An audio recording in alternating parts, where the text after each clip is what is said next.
Hello guys, welcome to AG fashions G cross Doddaballapur. New collection ಬಂದಿದೆ. Jackets premium quality, winter ಸೀಸನ್ಗೆ ತುಂಬಾ ಚೆನ್ನಾಗಿದೆ. T shirts ಬಂದಿದೆ, polo T shirts original ರಾಂಗ್ ನೀವು ನೋಡ್ಬೋದು. ರೋಡ್ ಸ್ಟಾರ್ ಬಂದಿದೆ, ಮ್ಯಾಕ್ಸಲ್ ಬಂದಿದೆ, ತುಂಬಾ ಚೆನ್ನಾಗಿದೆ. ಪ್ರೀಮಿಯಮ್ MRP 1000 ಅಬೌವ್ ಇರುತ್ತೆ. ಒರಿಜಿನಲ್ ಯೂನಿಟ್ 1 ಅಲ್ಲಿ ಪ್ರೊವೈಡ್ ಮಾಡ್ತಾ ಇರೋದು.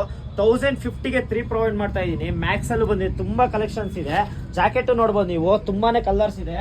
Up to colour jacket 6 colours ವರೆಗೂ ಇದೆ. ಡಿಫ್ರೆಂಟ್ ಪ್ಯಾಟರ್ನ್ಸ್ ಇದೆ, ನೀವು ನೋಡ್ಬೋದು. ಜಾಕೆಟ್ ಜಸ್ಟ್ 600 ರುಪೀಸ್ಗೆ ಪ್ರೊವೈಡ್ ಮಾಡ್ತಾ ಇದ್ದೀನಿ. ತುಂಬಾ ಚೆನ್ನಾಗಿದೆ, ಕಂಫರ್ಟ್ ಆಗಿದೆ, ನೋಡ್ಬೋದು ನೀವು. ಜಿಪ್ ಕೂಡ ಅಷ್ಟೇ ಹೆವಿ ಪ್ರೀಮಿಯಂ ಅಂದ್ರೆ heavy premium. ML XL XXL provide ಮಾಡ್ತಾ ಇದ್ದೀನಿ. ತುಂಬಾ ಸ್ಟೈಲಿಶ್ ಆಗಿದೆ. ಸೈಡಲ್ಲಿ ಜಿಪ್ ಕೂಡ ಇದೆ, ನೋಡ್ಬೋದು ನೀವು. ಡಿಫ್ರೆಂಟ್ ಕಲರ್ಸ್ ಇದೆ. ಪ್ಯಾಟರ್ನ್ ಕೂಡ ನೋಡ್ಬೋದು, ಸೈಡಲ್ಲಿ ಡಿಸೈನ್ ಕೂಡ ಇದೆ. ನಾನು ವೇರ್ ಮಾಡಿದ್ದೀನಿ, ನೋಡ್ಬೋದು ನೀವು. ಪ್ಯಾಟರ್ನ್ ತುಂಬಾ ಚೆನ್ನಾಗಿದೆ. ಟೀ ಶರ್ಟ್ಸ್ ಅಷ್ಟೇ M ಇಂದ XXL ವರೆಗೂ ಇದೆ. ಜಸ್ಟ್ ಪ್ರೀಮಿಯಂ 1050ಗೆ 3 ಪ್ರೊವೈಡ್ ಮಾಡ್ತಾ ಇದ್ದೀನಿ. ಹೆವಿ ಅಂದ್ರೆ ಹೆವಿ ಇದೆ, ನೋಡ್ಬೋದು ನೀವು. ಡಿಫ್ರೆಂಟ್ ಪ್ಯಾಟರ್ನ್ ರೋಡ್ ಸ್ಟಾರ್ ಅಲ್ಲೂ ಎಲ್ಲದರಲ್ಲೂ. ಒಂದಕ್ಕೆ 450, ಎರಡಕ್ಕೆ 750 ಬಂದು ಗ್ರಾಪ್ ಮಾಡ್ಕೊಳ್ಳಿ.